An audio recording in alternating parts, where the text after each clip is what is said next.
Alright, time to do an update on my Camaro here. I honestly didn't think that many people really cared about it, so I kind of didn't do a lot of content on it recently, but I had enough people comment and say they were interested, so what the heck, we'll go ahead and make another update video. So right now it's currently running out of this gas can just so I can move it in and out of the shop to not impede my real work and not just this hobby here. Today's actually kind of a special day. Today is the last day this engine will be running in this car. It's the numbers matching engine. I already took the exhaust out. It's actually all just running open headers right now, so it's loud. The other thing we're going to do is take the radiator and core support out today. The engine's coming out today, and this lower subframe here, this is coming out today so we can send it off to powder coating. As far as the rest of the car, the back of it has been all fixed. All the holes have been patched by my body working guy. His name's Jose. He's amazing. But he is really, really good. I mean, he fixed this entire rear panel here, and his prices are totally reasonable. And it's all filled in really nice. Once I get it up in the air, I'll show you the other work we've been doing to it. And yeah, it's just been an incredible amount of work to scrape and get all this kind of stuff out of here. If you're wondering why this box is in here, this is kind of my seat currently when I have to drive it around. But it will not be driving no mo, because engine's coming out today. So let's run the engine one last time, and we can put it up on the lift.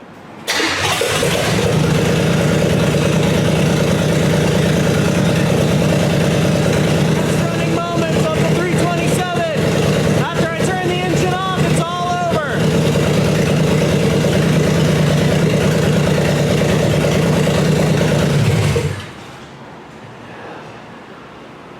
All right. That was, that's the last time that engine's ever going to be on, at least in this car. I'm probably going to keep the engine and transmission in case I want to put it in something else, but as far as this engine in this car, that was the last time it will ever be on. On to bigger and better things, so let's get started. I know it may not look like we did a whole lot top side, but bottom side is a completely different story. What you're looking at there is a 373 Chevelle rear end with a limited slip differential, but it uses like a mechanical limited slip with gears instead of like a clutch. I think it's called a True Track. We also sucked it in, had the differential guy move this part, the end of it, in 1.5 inches so we can fit bigger tires on it. So that's what that'll look like. These are Hotchkiss leaf springs here that'll lower the car about 1.5 inches. And these are made in the United States, and they are absolutely of quality. They're fantastic. I can't sing the praises of Hotchkiss enough. They're owned by Fox Racing, and again, made in the United States. Who doesn't love that? Up here, this undercoating material is outstanding. You don't need anything crazy special about it. Just make sure your prep is real good on it. Nice and clean and stuff. And we kind of stopped right around here with the undercoating, because once we take out the subframe, then we can do this kind of area here instead of going back and retreading our steps. But of the area that is already prepped, it looks incredible. I couldn't be more happy with it. We cleaned out all those nasty, nasty wheel wells in there. You can even see the stamping marks. That's how much work went into that. It was just there for days with a scraper, grinder. That was probably the most arduous part of the whole build, actually. So far, at least.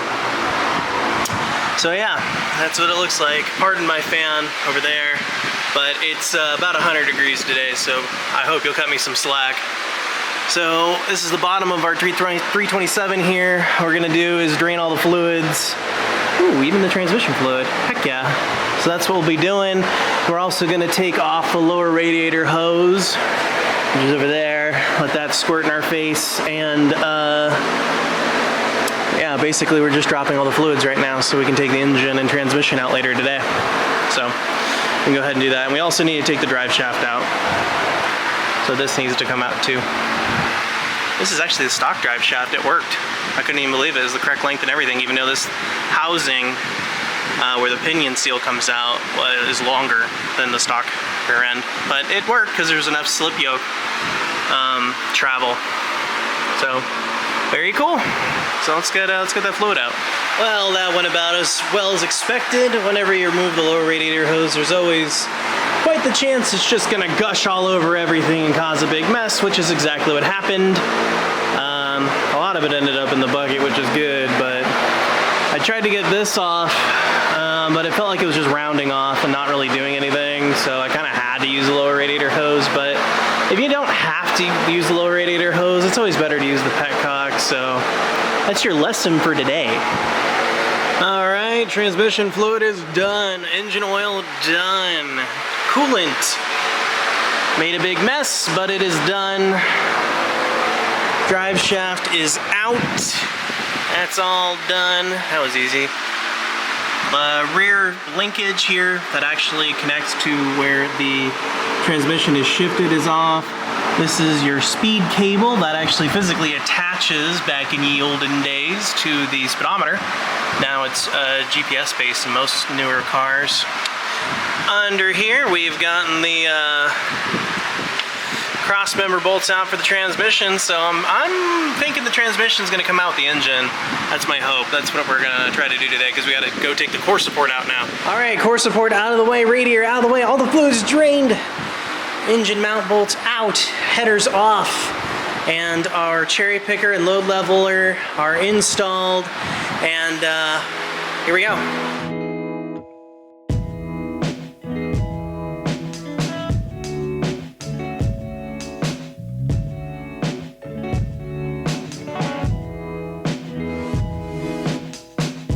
Original powertrain of my car is officially out. It has never been out before. It's a numbers matching engine, numbers matching transmission. It's all original. I'm the first one to break the seal, and it feels great. Alright, so we are underneath the car here, and as you can see, the undercoating went exceptionally well. In the rear, I think I've already shown that, but the midship looks amazing. This undercoating stuff, I'll put a link down below in the description to it. It's incredible. Chemicals have come so far. I sealed up this gap really well. I didn't want water or any kind of crud getting in there and mucking things up in the future. This is the line I picked where the undercoating is going to stop and the paint is going to begin. So the next step really is to paint this firewall here black. I've already bondoed that crack up there because that was disgusting. There's a little bit of damage from rust over there, but that's going to be fixed with Bondo and, you know, sanded smooth, that's the word. But other than that, the car is looking pretty good, and I have just a boatload of parts. Those two big boxes right there are doors, so I got the doors.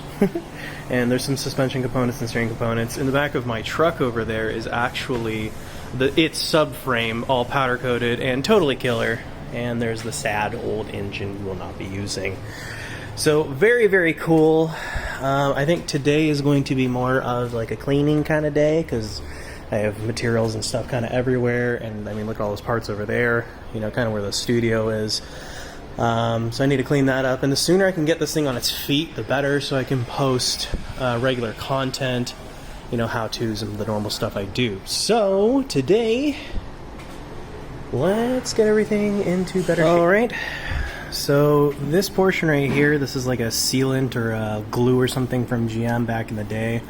But it's all kind of rotted and falling off, and it's just generally not very appealing in a car like this. You know, I want to be able to put Bondo like this all the way around this seam and have it nice and uniform. This area also is not prepped for paint yet.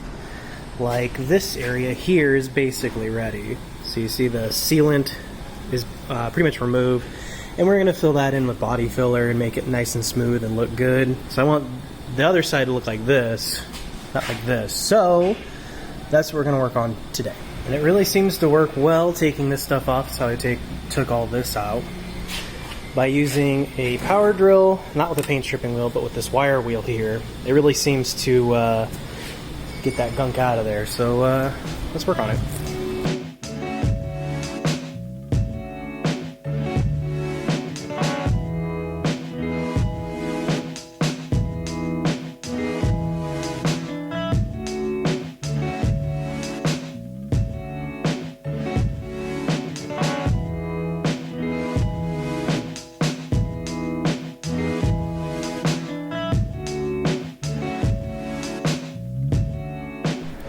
Yeah, see, it looks a lot better. Look at that. Better than new.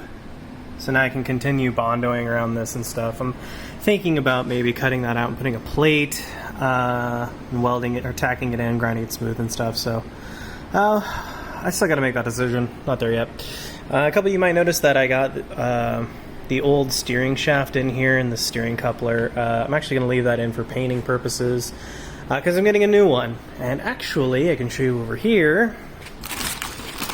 Here's the new coupler.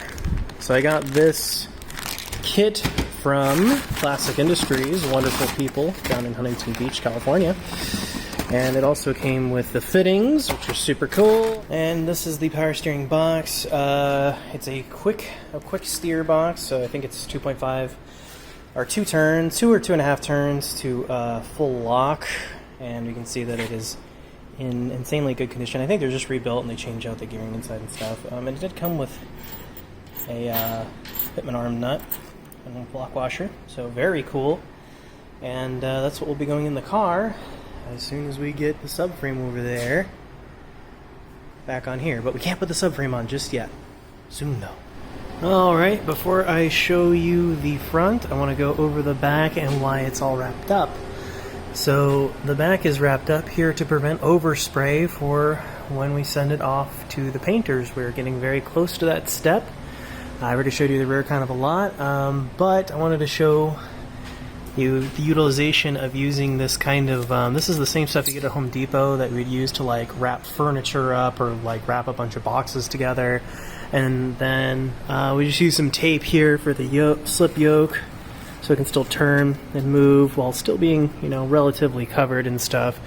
And once it's on the ground, I can wrap the leaves a little bit better. Because, I mean, really, I don't want the leaves to get overspray on them or, you know, the differential. I can touch up, you know, this piece and these parts here with black spray paint if I really need to. So that's not a big concern. I also wrapped up the arms of my lift here because we're going to be shooting this pretty quick. And I'll go ahead and show you the Bondo work I did. So it's kind of looking different from the last time you guys saw it a little while ago. This is nice and hardened here. I've sanded some of the middle bits off and retouched them. That big hole is now pretty much bondoed. We're going to maybe touch that up again with some more Bondo and then sand it flat. So it looks something like this. This is really more like a finished product kind of thing. You just want it, so you have this nice line. Maybe I'll sand it a little bit more, a little bit better, and then it'll be ready to paint. And once I paint it up to here, actually we're going to probably go all the way up to here, paint that off, and then we can start putting, you know, the car back together so it looks more like a car and, you know, less like a body just kind of hanging out. So that's super cool, but I think that is it. So I had more people interested in this car's journey than I originally thought. I really appreciate all the support. Thank you so very much for watching. If you're at all interested in this type of content or want to see more of my 1967 Camaro being built, make sure you're subscribed. I'm going to try to put up one Camaro video at least once a month. You know, I don't work on this thing all the time. It's a project, a hobby, so it's not something that I'm doing constantly. It's something that I'm doing when I have some free time. So it's, you know, I tend to do it in short bursts and stuff. So it takes me a little bit to get these videos together. So, but I'm going to try to be a lot more consistent in the future. The next step is going to be putting the car back together so I can get it back on its feet and get it off to paint, so I can build the engine, put that in. So that will be its own series I'm probably going to put on the channel as like a mainstay, like you know, how to build your big block kind of video. So that'll be a little bit different than this has been. This has been more like a vloggy kind of content, which is fine by me. But yeah, it's been a lot of fun filming and building this car so far with you guys. Thank you so much for joining me on the journey. And again, make sure you're subscribed to catch more Camaro action coming very soon.